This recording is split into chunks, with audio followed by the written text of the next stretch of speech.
My next guest takes on Andrei Arlovski at UFC 232 on December 29th. It is the big ticket. Walt Harris joining me here on the program. Walt, how are you? I'm doing well, man. How are you? I'm doing awesome. I know you just had a hard training day. Probably nice to be on the couch right now. What does rest look like for you the rest of the day, aside from doing this interview? Oh, man, I'm going to go hang out at a friend's house, watch the Bama game, eat, watch the fights tonight, kick back, man, try to recover, and then I do a conditioning session tomorrow. So. Okay, well, that's good stuff. Thanks for having me part of your rest period today. That's awesome. But No before we problem. talk about this fight with Arlovski, we got to talk about some big news in that you have new management. You're with Iridium Sports, one of the best in the business. How did this all come together? It kind of came about through my boy Eric. Shout out to Eric. I'm rocking the Your Boy T-shirt right now. He's fighting in Canada next weekend. Eric Anders, he's managed by Jason or whatever, and changed gym, started training with him, and he kept telling me, man, he's like, yo, you need to link up with my guy, and for the last year I've been kind of managing myself. My wife's been kind of helping me, and I just figured it was time to do something, man, to get my buzz back going and have somebody kind of working behind the scenes for me. And I heard about Jason. I knew who he was. I see him at all the fights, and I've heard nothing but good things about him. So I said, why not, man? Give him a chance. Was this fight with Arlovski booked before you signed with the new management, or did that happen after? It was booked before. But I mean, Jason, he's on his business, man. He's about his business, and he believes in me. He sees my vision, and I get good vibes from him. He's just a pleasant person to talk to, pleasant person to be around and work with. So I'm looking forward to the future with him, man, for sure. Let's talk about Andrei Arlovski, man. How excited were you when you found out you were fighting a former UFC heavyweight champion? Bro, like Mick, the text bubbles barely were coming through my phone before I could say yes. Like, I mean, it's an honor, man. I've always, thought of him as one of the best of all time. I was watching Andrei Arlovski before I ever got into fighting. So, to step in the octagon and share the octagon with him on December 29th is going to be awesome, man. I can't wait. Yeah, and did you feel like a big opportunity like this was coming after your last fight to get a notable name like that? I did. I felt like it was time. I felt like, I've done enough favors and I've put in enough legwork. I've been in the UFC, I think, 5 years. I felt like it was time for me to get a notable fight and for me to start making my claim in the heavyweight division. And that starts December 29th when I put away Arlovski. And you're coming off a big win. I'm sure that's part of it. You got that TKO finish over Daniel Spitz. How happy were you with your performance, especially getting another finish? Oh, man, I was excited. I was very happy with the performance. I felt like I wanted to go in and showcase a few more things that I have been working on, but the fight didn't play out that way. I kind of adapt to how the fight goes. If it's a stand-up fight, then we'll see where that goes. If we grapple, whatever. I feel like I'm well-rounded and I'm prepared to go everywhere. So hopefully December 9th we'll get to showcase a little bit of the skills that I do have and things that I have been working on that people don't get to usually see because, I end up with a TKO or something like that. So, I got a lot of weapons, man. I really am excited to get to showcase them to the world. And how do you feel like you match up against Arlovski in this fight? I feel like I'm better everywhere, honestly. I feel like standing, I feel like grappling, I don't feel like there's a place he can beat me. And honestly, I think he's catching me at the worst point in my career because I am more focused, I'm more driven.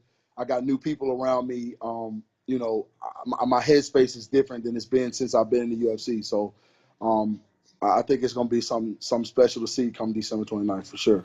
And you mentioned switching camps and training with Eric Anders. What prompted the switch and how has the transition been? It actually was a seamless transition. It just kind of me and Eric actually got into fighting because of me, and we always train together. We always kind of find time to work together. When I'm not fighting or when he's not fighting, and it just seemed right. That we're together every day. Going through the grind together. What prompted it was, I just kind of outgrew my old gym. I got to a point where I felt like I wasn't growing as a fighter. And, it started to affect me mentally. It started to affect me physically. I just wasn't committed to the sport as I would have liked to be.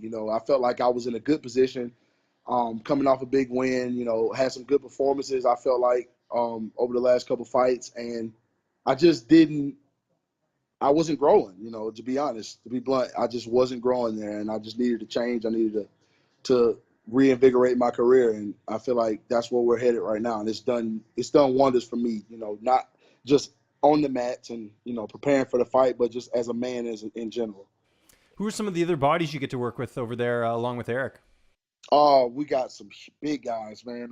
Chef, we got my boy Chef, Rich, Kim Odie. Um, we got a bunch of talented 85ers. I mean, the gym's always packed. Everybody's always training. Everybody's always pushing each other, man. It's a real family atmosphere, and it's a grind, bro. Like, every day is a grind. There's no easy days on the mat. So, and it's exactly what I needed. It's not too big to where I don't get, personal attention, and it's big enough to where I get enough bodies and enough reps to hone my craft. And as a heavyweight, do you have to diet at all? Watch your diet or anything? Or are you just like, I'll eat whatever? Well, I do. Me personally, I feel like, being different is what sets me apart. My build, my speed. So I do things that cater to that. I eat right. I try to watch my diet. Of course, I'm not like a stickler. I'm not like by the book measuring everything all the time. But I do spend majority of my time eating healthier foods and eating clean. And I just pride myself on trying to be clean. Healthier.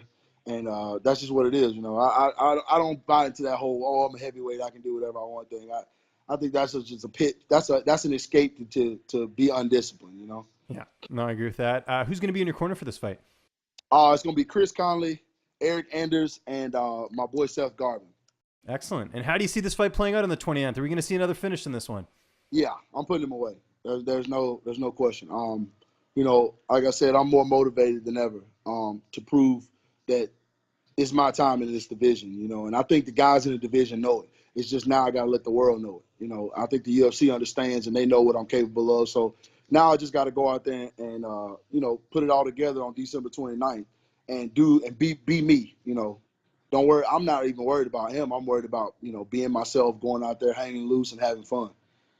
And where do you feel like a win over Arlovski puts you? It always looks good on the resume having a win over a former UFC champion. Yes, I mean, it puts me right where I want to be, man. I feel like 2019 is my opportunity in my year to make a run at the title, to be in the hunt. And I feel like a win over Arlovski puts me close to the top 10, if not in the top 10, My next fight should be against a top 10 guy. So I think he's 13 right now, something like that. So, yeah, I think that should line me up with a top 10 fight, and the next fight, top 5, and then we can talk from there. So we'll see what happens. And with this fight being on the 29th, how do you navigate Christmas and everything else that's going on? Like how do you postpone that? Do you do a little bit of it? How do you take care of that? Like I said, I made my UFC debut on Thanksgiving. I had Thanksgiving in Vegas. So, I mean, it's just a part of it, man. It's a sacrifice. It almost makes me train harder. It's like, man, I can't get to eat. I can't get to be here with my family. So I feel like I got to make him pay for that on the 29th. You know what I mean? I use it as motivation. Of course, I sampled a little bit at Thanksgiving. I didn't go crazy like I usually do. I had a scoop here, scoop there, and then it was grilled chicken and brown rice. You know what I mean? So, but yeah, it's not too hard. It's not too hard at all. We're looking forward to this card, man. It's stacked. UFC 232, John Jones's return. I mean, this card doesn't get any better. Great way to end off the year. It's going to be taking place December 29th. Walt, really appreciate the time, man. Just remind people where they can find you on social media, and if you have any sponsors or shout-outs, the floor is yours. My social media, Instagram and Twitter is the Big Ticket 205. You can find me on Facebook at Walt Big Ticket Harris, and I also have a fan page, Walt the Big Ticket Harris. I would like to give a shout out to Bluebird Botanical CBDs for keeping me feeling good and healthy. Big shout out to Jason and Iridium.